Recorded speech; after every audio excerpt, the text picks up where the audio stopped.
The world my father told me about 50 years ago was a divided world. It looked like this.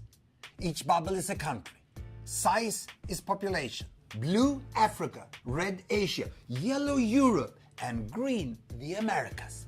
Vertical is child mortality. From 30% of children dying before the age of 5 down to almost zero child death. Horizontal, number of babies born per woman. From 8 to less than 2. But most countries were up here. Women had 6 to 7 children. Child deaths were frequent. Almost every family lost one or more children. In many people's mind, the world still looks like this, developing and developed. But it's a myth, because the world has improved immensely in the last 50 years. Here we go. Year by year, child mortality fell in almost all countries, and as child mortality fell, women chose to have fewer and fewer babies, and that enabled them to invest more time and resources in each child. By 1990, some of the so-called developing countries had already made it down here. Some were in between, and a few remained up here with very high child mortality. Ethiopia had hardly moved at all.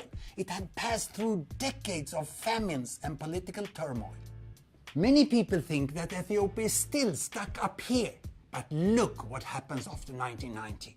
With improved access to health service in rural areas and well-spent aid, child mortality falls dramatically in Ethiopia. And with better access to family planning, women choose to have fewer and fewer babies. Ethiopia has come halfway and is moving quickly down to this corner. But Ethiopia still faces many challenges. I will split the Ethiopian bubble.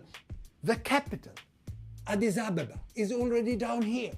But the remote Somali region of Ethiopia still have high child mortality. But most of the regions, 90% of the population, are centered around the average. Most people think that the problems in Africa are unsolvable.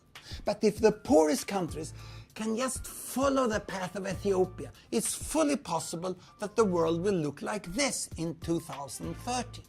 Then there will be no countries left in the box we once called the developing world.